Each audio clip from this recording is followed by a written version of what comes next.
നമസ്കാരം. നമ്മൾ ഇന്നൊരു മാന്ത്രിക യാത്രയ്ക്ക് പോകുകയാണ്. അതെ, പ്രപഞ്ചത്തിലെ ഏറ്റവും അടിസ്ഥാനപരവും പ്രാചീനവുമായ ഒരു കഥാപുസ്തകം വായിക്കാൻ. ചുറ്റുമുള്ള എല്ലാറ്റിനും കാരണക്കാരായ നമ്മുടെ സ്വന്തം മൂലകങ്ങളുടെ കഥാപുസ്തകം. അധികം വൈകാതെ തന്നെ നമുക്കിതിലേക്ക് കടക്കാം, അല്ലേ? പ്രപഞ്ചത്തിന്റെ അടിസ്ഥാന ശിലകൾ. ശരി, നമുക്കിതിലേക്ക് കടക്കാം. നിങ്ങൾ എപ്പോഴെങ്കിലും ചിന്തിച്ചിട്ടുണ്ടോ, ശരിക്കും ഈ പ്രപഞ്ചവും അതിലെ നമ്മുടെ കഥാപാത്രങ്ങളായ ഈ മൂലകങ്ങളുമൊക്കെ ആദ്യം എങ്ങനെയാണ് രൂപപ്പെട്ടതെന്ന്? സത്യത്തിൽ എല്ലാം എവിടെ നിന്നാണ് തുടങ്ങിയത്?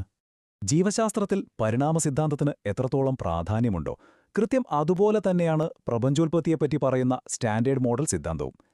ഇതനുസരിച്ച് നോക്കിയാൽ വെറും 17 മൗലിക കണങ്ങൾ, അതെ, വെറും 17 കണങ്ങൾ ചേർന്നാണ് നമ്മുടെ ഈ അതിവിശാലമായ പ്രപഞ്ചം മുഴുവൻ രൂപപ്പെട്ടിരിക്കുന്നത്.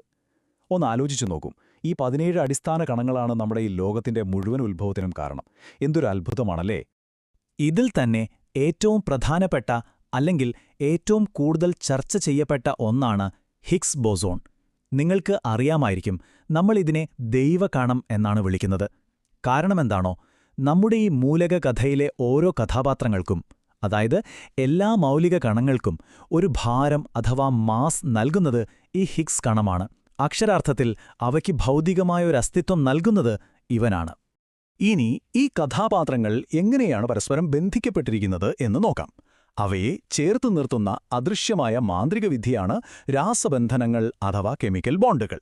ഇതിൽ പ്രധാനമായും ഇലക്ട്രോണുകളെ കൈമാറ്റം ചെയ്തുണ്ടാകുന്ന വളരെ ദൃഢമായ അയോണിക ബന്ധനങ്ങളുണ്ട്, അതായത് അയോണിക് ബോണ്ടുകൾ. വൈദ്യുതാകർഷണമുള്ള ഇവർ ഖരാവസ്ഥയിൽ, അതായത് സോളിഡായി മാത്രമേ കാണപ്പെടൂ. ഉദാഹരണത്തിൽ നമ്മുടെ സാധാരണ ഉപ്പ്, സോഡിയം ക്ലോറൈഡ്. എന്നാൽ ഇലക്ട്രോണുകളെ പരസ്പരം പങ്കുവയ്ക്കുന്ന സഹസംയോജക ബന്ധനങ്ങൾ അഥവാ കോവലന്റ് ബോണ്ടുകളാവട്ടെ ഖരം, ദ്രാവകം, വാതകം എന്നീ 3 അവസ്ഥകളിലും നമുക്ക് കാണാൻ കഴിയും. ഇവ ജലത്തിൽ ലയിക്കില്ല, പക്ഷേ മണ്ണെണ്ണ, ബെൻസീൻ തുടങ്ങിയ ഓർഗാനിക് ലായകങ്ങളിൽ വളരെ എളുപ്പത്തിൽ ലയിച്ചു ചേരും. അപ്പോൾ നിങ്ങൾക്ക് തോന്നും, ഈ മൂലകങ്ങൾ എന്തിനാണ് ഇങ്ങനെ ബന്ധനങ്ങളിൽ ഏർപ്പെട്ട് തന്മാത്രകളായി മാറുന്നത് എന്ന്. ഉത്തരം വളരെ ലളിതമാണ്. പൂർണ്ണമായ സുസ്ഥിരത നേടാൻ ആറ്റത്തിന്റെ ഏറ്റവും പുറമെയുള്ള ഷെല്ലിൽ 8 ഇലക്ട്രോണുകൾ വരുന്നതിനെ നമ്മൾ അഷ്ടക ഇലക്ട്രോൺ വിന്യാസം അഥവാ ഒക്ടേറ്റ് കോൺഫിഗറേഷൻ എന്ന് വിളിക്കുന്നു. ഈ മാന്ത്രിക സംഖ്യയായ 8 നേടിയെടുക്കാനുള്ളൊരു നെട്ടോട്ടത്തിലാണ് നമ്മുടെ മൂലകങ്ങളെല്ലാം. ഗിൽബർട്ടൻ ലൂയിസ് എന്ന ശാസ്ത്രജ്ഞനാണ് മൂലകത്തിന്റെ പ്രതീകത്തിനു ചുറ്റും ഇലക്ട്രോണുകളെ കുത്തുകൾ ഉപയോഗിച്ച് ആദ്യമായി ഇലക്ട്രോൺ ഡോട്ട് ഡയഗ്രം വഴി ഇത് ചിത്രീകരിച്ചത്. മൂലകങ്ങളുടെ രഹസ്യപേരുകൾ. ശരി, ഇനി നമുക്ക് ഈ കഥാപാത്രങ്ങളുടെ വളരെ രഹസ്യമായ ചില പേരുകളിലേക്ക് വരാം, അതായത് മൂലകങ്ങളുടെ ലാറ്റിൻ നാമങ്ങൾ. നിങ്ങൾക്ക് പരീക്ഷകളിൽ മികച്ച വിജയം നേടണമെങ്കിൽ അതിനുള്ള ഏറ്റവും മികച്ചൊരു ചീറ്റ് കോഡ് കൂടിയാണ് ഈ പേരുകൾ കൃത്യമായി അറിഞ്ഞിരിക്കുക എന്നത്. നമ്മൾ ദിവസവും കാണുന്ന പല പ്രതീകങ്ങളുടെയും രഹസ്യവേരുകൾ ഇതിൽ ഒളിഞ്ഞിരിപ്പുണ്ട് എന്നതാണ് ഇതിലെ ഏറ്റവും വലിയ കൗതുകം. ഉദാഹരണത്തിന്, സോഡിയത്തിന്റെ പ്രതീകം Na എന്നാണ് നമ്മൾ എഴുതാറുള്ളത്, കാരണം അതിന്റെ ലാറ്റിൻ പേര് നാട്രിയം എന്നാണ്. അതുപോലെ അറ്റോമിക് നമ്പർ 19 പൊട്ടാസ്യത്തിന്റെ പ്രതീകം K എന്ന് വരാൻ കാരണം അതിന്റെ യഥാർത്ഥ പേര് കാലിയം ആയതുകൊണ്ടാണ്.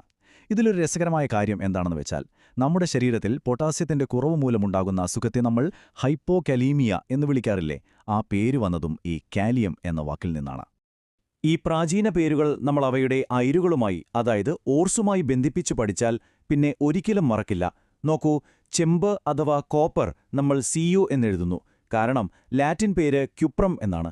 കോപ്പറിന്റെ അയിരിന്റെ പേര് കുപ്രൈറ്റ് എന്നാണെന്ന് ഓർക്കാൻ ഇത് വളരെ എളുപ്പമല്ലേ? അതുപോലെ വെള്ളിയുടെ ലാറ്റിൻ പേരാണ് അർജന്റം, അതിന്റെ അയിരാണ് അർജന്റൈറ്റ്. ഇനി അറ്റോമിക് നമ്പർ 26 ഇരുമ്പിന്റെ ലാറ്റിൻ പേര് ഫെറം എന്നാണ്, അതിനാൽ പ്രതീകം Fe എന്നും നൽകിയിരിക്കുന്നു. അതുപോലെ തന്നെ അറ്റോമിക് നമ്പർ 50 ടിൻ അഥവാ തകരം നമ്മൾ Sn എന്ന് സൂചിപ്പിക്കുന്നു, കാരണം അതിന്റെ പേര് സ്റ്റാനം എന്നാണ്. അറ്റോമിക് നമ്പർ 51 ആന്റിമണിയുടെ ലാറ്റിൻ പേര് സ്റ്റിബിയം എന്നായതിനാലാണ് Sb എന്ന പ്രതീകം വന്നത്. ഇവിടെ പ്രത്യേകം ശ്രദ്ധിക്കേണ്ട ഒരു കാര്യമുണ്ട്, ആന്റിമണിയുടെ അയിരിന്റെ പേരാണ് സ്റ്റിബിനൈറ്റ്. പരീക്ഷകളിലെ കുഴപ്പിക്കുന്ന ചോദ്യങ്ങൾക്കുള്ള രഹസ്യ സൂചനകളാണ് ഈ പറഞ്ഞതെല്ലാം. അപ്പോൾ ഇത് നന്നായി ഓർത്തുവെക്കുക. ഈ പേരുകൾ ഓർക്കാൻ ചില എളുപ്പവഴികൾ കൂടിയുണ്ട് കേട്ടോ. സ്വർണത്തിന്റെ ലാറ്റിൻ പേര് ഓറം, Au എന്നാണ്. നമ്മൾ സ്വർണം സുരക്ഷിതമായി അറകളിൽ വെക്കുന്നു എന്ന് വെറുതെ ഓർത്താൽ മതി, എളുപ്പമല്ലേ?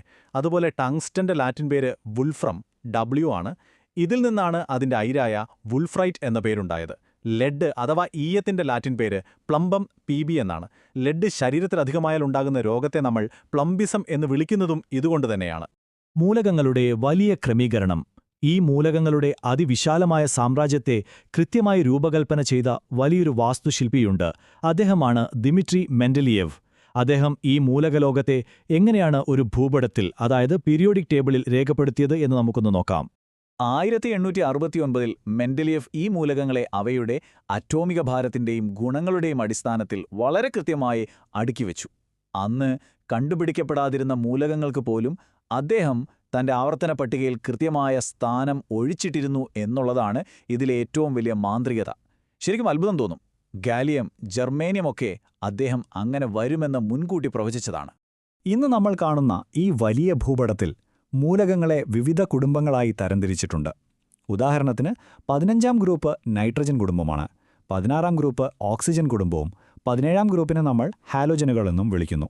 എന്നാൽ ഇതൊന്നുമല്ലാതെ ആരോടും കൂട്ടുകൂടാതെ ഒറ്റയ്ക്ക് രാജകീയമായി സുസ്ഥിരതയോടെ നിൽക്കുന്ന 18ാം ഗ്രൂപ്പുകാരുണ്ട്. അതെ, നമ്മുടെ അലസവാതകങ്ങൾ അഥവാ നോബൽ ഗ്യാസുകൾ. ഇനി ഈ സാമ്രാജ്യത്തിന്റെ ഭൂമിശാസ്ത്രപരമായ ചില നിയമങ്ങൾ നോക്കാം. ആവർത്തന പട്ടികയിൽ ഒരു ഗ്രൂപ്പിൽ മുകളിൽ നിന്ന് താഴേക്ക് പോകുന്തോറും ആറ്റത്തിന്റെ വലിപ്പം കൂടി വരും. എന്നാൽ ഒരു പീരിയഡിൽ ഇടത്തുനിന്ന് വലത്തോട്ടു പോകുന്തോറും ആറ്റത്തിന്റെ വലിപ്പം കുറഞ്ഞുവരികയും ചെയ്യും. ആറ്റത്തിന്റെ ഈ വലിപ്പം അളക്കാൻ ആംസ്ട്രോങ് എന്ന യൂണിറ്റും ആറ്റത്തിന്റെ കേന്ദ്രമായ ന്യൂക്ലിയസിന്റെ വലിപ്പം അളക്കാൻ ഫെർമി എന്ന യൂണിറ്റുമാണ് നമ്മൾ സാധാരണയായി ഉപയോഗിക്കുന്നത്. ഇനി എന്താണ് അയോണീകരണ ഊർജ്ജം അഥവാ അയണൈസേഷൻ എനർജി എന്ന് നോക്കാം. ആറ്റത്തിന്റെ ഏറ്റവും പുറമെയുള്ള ഷെല്ലിലെ ഒരു ഇലക്ട്രോണിനെ പുറത്താക്കാൻ വേണ്ട ഊർജ്ജമാണിത്. ഗ്രൂപ്പ് 1ലെ മൂലകങ്ങൾക്ക് ഇത് വളരെ കുറവാണ്. എന്നാൽ പൂർണ്ണ സുസ്ഥിരതയുള്ള 18ാം ഗ്രൂപ്പിലെ അലസവാതകങ്ങളിൽ നിന്ന് ഒരു ഇലക്ട്രോണിനെ മാറ്റുക എന്നത് വളരെ പാടാണ്.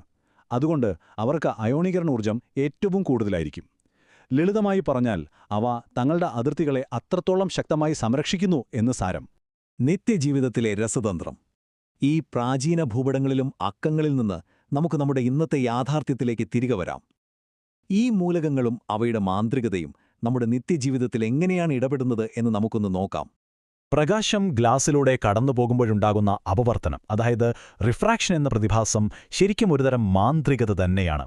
വാഹനങ്ങളിൽ പിന്നിലെ കാഴ്ചകൾ കാണിക്കാൻ നമ്മൾ കോൺവെക്സ് മിററാണ് ഉപയോഗിക്കുന്നത്. എന്നാൽ വലുതാക്കി കാണാൻ, അതായത് മേക്കപ്പ് ചെയ്യാനും അതുപോലെ ഡെന്റൽ മിററായുമൊക്കെ കോൺകേവ് മിററാണ് ഉപയോഗിക്കുന്നത്. സിനിമാ പ്രൊജക്ടറിലും ക്യാമറയിലും മൈക്രോസ്കോപ്പിലും നമ്മൾ ഉപയോഗിക്കുന്നത് കോൺവെക്സ് ലെൻസാണ്. സൂര്യനിൽ നിന്നുള്ള അൾട്രാവയലറ്റ് കിരണങ്ങളെ തടയാൻ കഴിവുള്ള പ്രത്യേക ഗ്ലാസാണ് ക്രൂക്സ് ഗ്ലാസ് എന്നുകൂടി ഓർത്തിരിക്കുക. പരീക്ഷകൾക്ക് തയ്യാറെടുക്കുന്ന ഓരോരുത്തരും നിർബന്ധമായും അറിഞ്ഞിരിക്കേണ്ട ഒരു പ്രധാനപ്പെട്ട കാര്യമാണത്. ലെൻസിന്റെ പവർ അളക്കുന്ന യൂണിറ്റാണ് ഡയോപ്റ്റർ. കണ്ണട വയ്ക്കുന്നവർ ശ്രദ്ധിച്ചിട്ടുണ്ടാവും, നിങ്ങളുടെ ലെൻസിന്റെ പവർ പ്ലസ് ആണോ മൈനസ് ആണോ എന്നൊക്കെ പറയാറില്ലേ. കോൺവെക്സ് ലെൻസുകൾക്ക് ഡയോപ്റ്റർ മൂല്യം എപ്പോഴും പോസിറ്റീവായിരിക്കും, എന്നാൽ കോൺകേവ് ലെൻസുകൾക്ക് അത് നെഗറ്റീവുമായിരിക്കും. വളരെ സിമ്പിൾ. ചില പ്രത്യേക രാസവസ്തുക്കളെ വലിയ തോതിൽ നിർമ്മിക്കാൻ നമ്മൾ ഉപയോഗിക്കുന്ന ചില വ്യാവസായിക മാന്ത്രിക വിദ്യകൾ കൂടിയുണ്ട്. ഉദാഹരണത്തിന് സൾഫ്യൂരിക് ആസിഡ് നിർമ്മിക്കാൻ കോണ്ടാക്ട് പ്രക്രിയ എന്ന വിദ്യയാണ് ഉപയോഗിക്കുന്നത്. അതുപോലെ അമോണിയ നിർമ്മിക്കുന്നത് ഹേബർ പ്രക്രിയയിലൂടെയും ടൈറ്റാനിയം വേർതിരിച്ചെടുക്കുന്നത് ഹണ്ടർ പ്രക്രിയയിലൂടെയുമാണ്. ഇനി നമുക്ക് നമ്മുടെ ക്ലോറിന്റെ കഥ നോക്കാം. മഞ്ഞ കലർന്ന പച്ച നിറമുള്ള ഒരു വാതകമാണിത്. ഓക്സീകരണം വഴിയാണ് ക്ലോറിൻ അതിന്റെ ബ്ലീച്ചിംഗ് പ്രവർത്തനം നടത്തുന്നത്. ഡീക്കെയിൻസ് പ്രക്രിയ വഴിയാണ് ഇത് നിർമ്മിക്കുന്നത് എന്നോർത്തിരിക്കുക. ഇനി ഒരു പ്രധാന കാര്യം, ക്ലോറിൻ ശ്വസിച്ച് വിഷബാധയേറ്റാൽ ജീവൻ രക്ഷിക്കാനുള്ള ഏറ്റവും മികച്ച പ്രതിവിധി അമോണിയ വാതകമാണ്. ഇതാണ് നമ്മുടെ ഈ കഥയിലെ ജീവൻ രക്ഷ ആന്റിഡോട്ട്. ബോധം കെടുത്താൻ ഉപയോഗിക്കുന്ന ക്ലോറോഫോം കണ്ടുപിടിച്ചത് സർ ജെയിംസ് യങ് സിംപ്സൺ ആണ്. എന്നാൽ ഇതിനൊരു വില്ലൻ വശമുണ്ട് കേട്ടോ. ജീവൻ രക്ഷിക്കാൻ സഹായിക്കുന്ന ഈ ക്ലോറോഫോം വായുവിൽ തുറന്നുവച്ചാൽ അത് പെട്ടെന്ന് പ്രവർത്തിച്ച് ഫോസ്ജീൻ എന്ന അതിമാരകമായ വിഷവാതകമായി മാറും. അതെ, അത് വളരെ അപകടകരമാണ്. അതുകൊണ്ടാണ് അത് വളരെ സൂക്ഷിച്ച് കൈകാര്യം ചെയ്യുന്നത്. ഇപ്പോൾ നിങ്ങൾ ഇരിക്കുന്ന ആ മുറിയിൽ നിങ്ങളുടെ ചുറ്റുമൊന്ന് നോക്കൂ.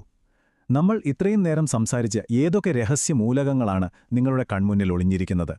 നമ്മൾ കുടിക്കുന്ന വെള്ളത്തിൽ, ശ്വസിക്കുന്ന വായുവിൽ, നമ്മുടെ സ്വന്തം ശരീരത്തിൽ വരെ.